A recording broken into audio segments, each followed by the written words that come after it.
اعوذ باللہ من الشیطان الرجیم بسم اللہ الرحمن الرحیم 12ویں تراویح کے چند اہم نکات۔ آج کی تراویح میں 14ویں پارے کے 19ویں رکوع سے 15ویں پارے کے اختتام تک تلاوت کی گئی۔ جس رکوع پر اختتام ہوا تھا اس میں بتایا گیا تھا کہ جو لوگ اپنے آپ کو خدا کے حوالے کر دیں ان کے لیے کتاب صراط مستقیم کی طرف رہنمائی کرے گی اور رحمت و بشارت ثابت ہوگی۔ اب فرمایا گیا کہ اس کی ہدایت اور رحمت و بشارت کی بنیاد یہ ہے کہ اللہ حکم دیتا ہے عدل کا، احسان کا، قرابت داروں کو دیتے رہنے کا، اور روکتا ہے بے حیائی سے، نافرمانی اور سرکشی سے۔ تمام نیکیوں اور برائیوں کی جڑ انہی میں ہے۔ عدل یہ ہے کہ جس کا جو حق بنتا ہے ہم بغیر کسی کمی بیشی کے اس کو ادا کریں، خواہ حقدار کمزور ہو یا طاقتور، اور خواہ ہم اس سے راضی ہو یا ناراض، اس کا حق کسی حال میں نہ روکے۔ احسان عدل سے زیادہ بڑی چیز ہے، یعنی یہ کہ ہم فیاضانہ اور کریمانہ سلوک کریں، پھر رشتہ داروں پر عدل و احسان کے علاوہ مزید اپنا مال خرچ کریں۔ اسی طرح بدکاری، بے حیائی کے کاموں سے اور ہر اس کام سے جو ایک شریفانہ معاشرے میں اچھا نہیں سمجھا جاتا ہمیں بچنا چاہیے، اور اپنی طاقت اور اثر سے کوئی ناجائز فائدہ نہیں اٹھانا چاہیے۔ جو شخص بھی نیک عمل کرے گا، مرد ہو یا عورت، بشرط یہ کہ وہ مومن ہو، ہم اسے دنیا میں پاکیزہ زندگی عطا کریں گے اور آخرت میں ان کے بہترین اعمال کے مطابق بخشیں گے۔ جب بھی قرآن پڑھنے کا ارادہ ہو تو اعوذ باللہ من الشیطان الرجیم پڑھ لیا کرو، یعنی شیطان ودود سے خدا کی پناہ مانگ لیا کرو۔ اس آیت کی روح سے تلاوت قرآن پاک کے لیے اعوذ باللہ پڑھنا ضروری ہے، حتیٰ کہ درمیان میں دنیاوی گفتگو ہو تو دوبارہ شروع کرنے کے لیے تعوذ پڑھنا ضروری ہے، کیونکہ قرآن کتاب ہدایت ہے اور شیطان کبھی نہ چاہے گا کہ بندہ راہ راست پر رہے۔ اللہ نے اعوذ باللہ پڑھنے کا حکم دے کر شیطان کے شر سے محفوظ فرمایا۔ شیطان کا تسلط ان لوگوں پر نہیں ہوتا جو ایمان لاتے ہیں اور خدا پر بھروسہ کرتے ہیں۔ شیطان کا زور ان لوگوں پر چلتا ہے جو اسے سرپرست بناتے ہیں اور اس کے بہکانے سے شرک کرتے ہیں۔ کفر کا مسئلہ آیت نمبر 106 میں ہے کہ جو شخص ایمان لانے کے بعد کفر پر مجبور کیا گیا ہو اور اس کا دل ایمان پر مطمئن ہو تو جان بچانے کے لیے کفر کا کلمہ کہہ سکتا ہے، مگر جس نے دل کی رضامندی سے کفر قبول کر لیا اس پر اللہ کا غضب ہے اور بڑا بھاری عذاب ہے۔ اس کا مطلب یہ کہ مومن کے لیے یہ رخصت ہے کہ اگر وہ کفار کے نرغے میں ہو اور اس سے کفر کا مطالبہ کیا جائے تو وہ کلمہ کفر کہہ سکتا ہے، بشرط یہ کہ ایمان پر اس کا دل مطمئن ہو۔ البتہ عزیمت یہ ہے کہ ٹکا بوٹی کر دی جائے یا آگ میں جھونک دیا جائے، مگر کلمہ کفر زبان پر لانا گوارا نہ کرے۔ صحابہ کی مثالیں موجود ہے جب ان کو انگاروں پر لٹایا گیا، حضرت بلال کو ذرا پہنا کر دھوپ میں کھڑا کیا گیا، حبیب بن زید رضی اللہ تعالیٰ عنہ کے جسم کا ایک ایک عضو کاٹا گیا، حضرت عمار بن یاسر کی آنکھوں کے سامنے والدین کو سخت عذاب دے کر شہید کیا گیا، مگر ان حضرات نے کلمہ کفر کہنا گوارا نہ کیا۔ پھر حضرت عمار کو ناقابل برداشت اذیت دی گئی، آخر کار انہوں نے جان بچانے کے لیے وہ سب کچھ کہہ دیا جو کفار کہلوانا چاہتے تھے۔ وہ روتے ہوئے حضور صلی اللہ علیہ وسلم کی خدمت میں آئے اور کیفیت بتائی۔ آپ صلی اللہ علیہ وسلم نے پوچھا، اپنے دل کا حال کیا پاتے ہو؟ انہوں نے عرض کیا، ایمان پر پوری طرح مطمئن پاتا ہوں۔ اس پر آپ نے فرمایا، اگر وہ پھر اس طرح کا ظلم کرے تو تم پھر یہی بات کہہ دینا۔ دو گروہ کا ذکر کیا، ایک وہ جنہوں نے آخرت کے مقابلے میں دنیا کی زندگی اور اس کے عیش و آرام کو ترجیح دی۔ ان کے بارے میں اللہ کا فیصلہ ہے کہ وہ انہیں سیدھا راستہ نہیں دکھائے گا اور ان کے دلوں پر، کانوں پر اور آنکھوں پر مہر لگا دے گا، لازماً یہ آخرت میں انتہائی نقصان میں رہے گے۔ دوسرا گروہ ان لوگوں کا ہے جو ایمان لانے کی وجہ سے ستائے گئے تو انہوں نے گھر بار چھوڑ دیے، ہجرت کی، راہ خدا میں سختیاں جھیلی اور صبر سے کام لیا۔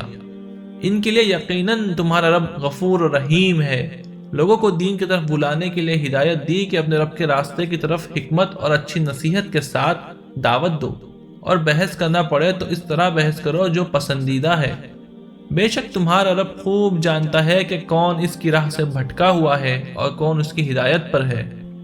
اگر تم کسی سے بدلہ لو تو اتنا ہی لو جتنا تمہارے ساتھ کیا گیا ہے،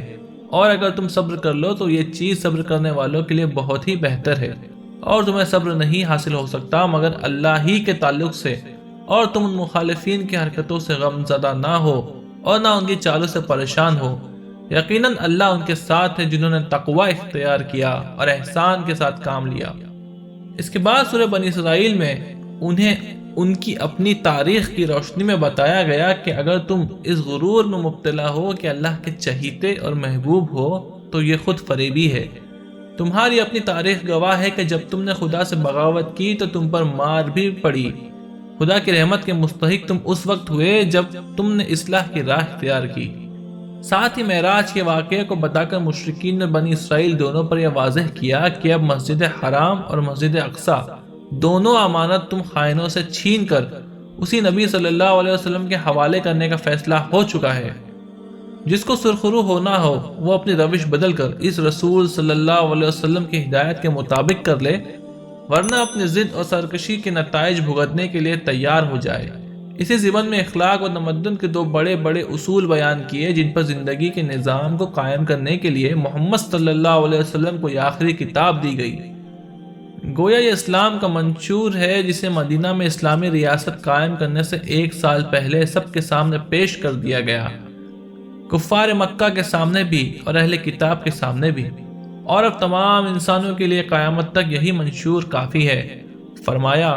ہر انسان کا شگن ہم نے اس کے گلے میں ڈال دیا ہے اور قیامت کے دن ہم اس کا نامہ اعمال نکالیں گے اور کہیں گے، لے پڑھ لے اپنا نامہ اعمال، آج اپنا حساب کرنے کے لیے تو خود ہی کافی ہے۔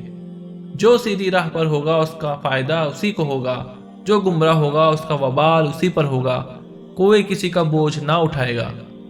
جب تک ہم پیغمبر نہ بھیج دے ہم عذاب دینے والے نہیں، اور ہم جب کسی بستی کو ہلاک کرنا چاہتے ہیں تو اس کے خوشحال لوگوں کو حکم دیتے ہیں، وہ اس میں نافرمانیاں کرنے لگتے ہیں، تب عذاب کا فیصلہ اس بستی پر چسپاں ہو جاتا ہے اور ہم اسے برباد کر کے رکھ دیتے ہیں۔ نوح علیہ السلام کے بعد کی 3 نسلوں کو ہم نے برباد کیا۔ تیرا رب اپنے بندوں کے گناہوں سے پوری طرح باخبر ہے اور سب کچھ دیکھ رہا ہے۔ جو دنیا چاہتا ہے ان میں سے ہم جس کو چاہتے ہیں جتنا چاہتے ہیں دے دیتے ہیں، پھر اس کی قسمت میں جہنم لکھ دیتے ہیں جس میں وہ ملامت زدہ داخل ہوگا، اور جو آخرت کا خواہش مند ہو اس کے لیے ویسی کوشش کرے جیسی کوشش کرنا چاہیے، اور وہ مومن ہو تو ایسوں کی کوششیں ہمارے نزدیک قابل قدر ہوں گی، ان کو بھی اور ان کو بھی۔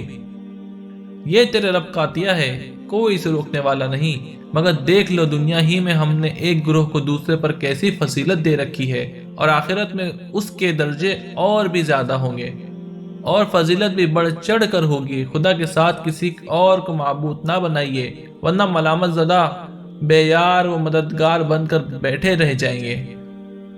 فرمایا گیا، تمہارے رب نے فیصلہ کر دیا ہے کہ نمبر 1 عبادت صرف اللہ کی کرو، نمبر 2 والدین کے ساتھ نیک سلوک کرو، نمبر 3 رشتہ داروں، مسکینوں اور مسافروں کا حق دو، نمبر 4 فضول خرچی نہ کرو، نمبر 5 اگر کسی کی ضرورت پوری نہ کرو تو نرمی سے جواب دے دو، نمبر 6 نہ کنجوسی کرو نہ فضول خرچی، اعتدال کی راہ اختیار کرو، نمبر 7 اپنی اولاد کو مفلسی کے خوف سے قتل نہ کرو، نمبر 8 زنا کے قریب بھی نہ بھٹکو، نمبر 9 بغیر قانونی جواز کے کسی کو قتل نہ کرو، نمبر 10 قانونی حدود سے باہر یتیم کے مال کے پاس بھی نہ بھٹکو، نمبر 11 باہمی قول و قرار کی پابندی کرو، نمبر 12 ناپ تول میں کمی بیشی نہ کرو، نمبر 13 جس بات کا تمہیں علم نہ ہو اس کے پیچھے مت پڑو، نمبر 14 غرور اور تکبر کی چال نہ چلو۔ یہ وہ حکمت کی باتیں ہیں جو تمہارے رب نے تم پر وحی کی ہے۔ یہ آخرت کے منکرین تعجب کا اظہار کرتے ہیں کہ خاک ہونے کے بعد کیسے پیدا کیے جائیں گے؟ تم کہو اسی طرح جس طرح پہلے پیدا کیے گئے تھے۔ انہیں ہمارے عذاب کا یقین نہیں ہے۔ کہو کوئی بستی ایسی نہیں ہے کہ ہم نے اسے ایک وقت آنے پر ہلاک نہ کر دیا ہو یا اس پر عذاب نہ بھیجا ہو۔ پھر شیطان کے ازلی دشمن ہونے کا تذکرہ کیا گیا تاکہ سمجھ میں آ سکے کہ کفر، نافرمانی اور ناشکری کی روش شیطان کی روش ہے، اور جو اس پر چلے گا گویا وہ شیطان کی پیروی کرے گا، حالانکہ یہ روش دھوکے کے سوا کچھ نہیں۔ کہنے پر تو اس رب کے چلنا چاہیے جو تم سب کا حقیقی رب ہے، جو سمندروں میں کشتیاں چلاتا ہے تاکہ روزی حاصل کر سکو۔ کیا تم اس بات سے بے خوف ہو گئے ہو کہ تمہیں وہ خشکی پر زمین میں دھسا دے یا تم پر پتھراؤ کرنے والی آندھی بھیج دے اور تم کوئی حمایتی نہ پاؤ؟ سیدھے راستے پر ثابت قدمی کے لیے نماز کے اہتمام کی تاکید کی اور فرمایا نماز قائم کرو زوال آفتاب سے لے کر رات کے اندھیرے تک، اور فجر کے قرآن کا التزام کرو، کیونکہ فجر میں پڑھے جانے والے قرآن کے خاص طور پر اللہ کے فرشتے گواہ بنتے ہیں، اور رات کو تہجد پڑھو، یہ تمہارے لیے نفل ہے تاکہ تمہارا اللہ تمہیں مقام محمود پر فائز کر دے، اور دعا کرو کہ پروردگار تو مجھے جہاں بھی لے جا سچائی کے ساتھ لے جا، اور جہاں سے بھی نکال سچائی کے ساتھ نکال، اور اپنی طرف سے ایک اقتدار کو میرا مددگار بنا۔ اعلان کر دو کہ حق آ گیا اور باطل مٹ گیا، باطل تو مٹنے ہی کے لیے تھا۔ زمانے کی جہالت میں سے ایک یہ ہے کہ لوگ اس غلط فہمی میں مبتلا رہے کہ بشر کبھی پیغمبر نہیں ہو سکتا، اسی لیے جب کوئی رسول آیا تو انہوں نے یہ دیکھ کر کہ یہ تو کھاتا پیتا ہے، بیوی بچے رکھتا ہے، گوشت پوست کا بنا ہوا ہے، فیصلہ کر دیا کہ یہ پیغمبر نہیں ہے کیونکہ بشر ہے۔ اور جب وہ گزر گیا تو ایک مدت کے بعد اس کے ماننے والوں میں ایسے لوگ پیدا ہوئے جو کہنے لگے وہ بشر نہیں تھا کیونکہ وہ پیغمبر تھا، چنانچہ کسی نے اس کو اللہ کا بیٹا کہا اور کسی نے اس کو اللہ بنا دیا۔ غرض بشریت اور پیغمبری کا ان جاہلوں کے نزدیک جمع ہونا ایک معمہ بنا رہا، حالانکہ بات بالکل کھلی ہے کہ اگر زمین پر فرشتے چل پھر رہے ہو تو ضرور ہم آسمان سے کسی فرشتے ہی کو پیغمبر بنا کر بھیجتے، جب بشر زمین میں بستے ہو تو ان کی رہنمائی کے لیے بشر ہی کو رسول بنایا ہے۔ سورہ کو ختم کرتے ہوئے فرمایا اے نبی صلی اللہ علیہ وسلم ان سے کہو اللہ کہہ کر پکارو یا رحمان کہہ کر، جس نام سے بھی پکارو اس کے لیے سب اچھے نام ہیں، اور کہو تعریف ہے اس اللہ کے لیے جس نے کسی کو نہ بیٹا بنایا اور نہ کوئی بادشاہی میں اس کا شریک ہے، اور نہ ہی وہ عاجز ہے کہ اس کا کوئی سہارا بنے، اور اس کی بڑائی بیان کرو کمال درجے کی بڑائی۔ اس کے بعد سورہ کہف ہے۔ یہودیوں کی طرح عیسائیوں نے بھی قریش کو اکسایا کہ ان سے ذرا اصحاب کہف یعنی غار والوں کا حال پوچھو۔ اللہ نے حضرت محمد صلی اللہ علیہ وسلم کو ان کے حالات سے آگاہ فرمایا کہ چند نوجوان جو اللہ کی توحید پر ایمان لائے تھے اپنے مشرک معاشرے کے مظالم سے تنگ آ کر بستی سے نکل کھڑے ہوئے اور پہاڑ کے غار میں پناہ گزین ہو گئے۔ اللہ نے ان پر طویل نیند طاری کر دی اور غار کے منہ پر ان کا کتا بھی نیند میں اسی طرح بیٹھا رہا کہ دیکھنے والے اسے زندہ سمجھ کر پاس بھی نہ پھٹک سکے۔ برسوں بعد جب مشرک اور جابر حکومت بدل گئی تو اللہ نے انہیں نیند سے بیدار کیا اور باہر کے حالات سے واقف کرانے کے بعد پھر ان پر موت طاری کر دی۔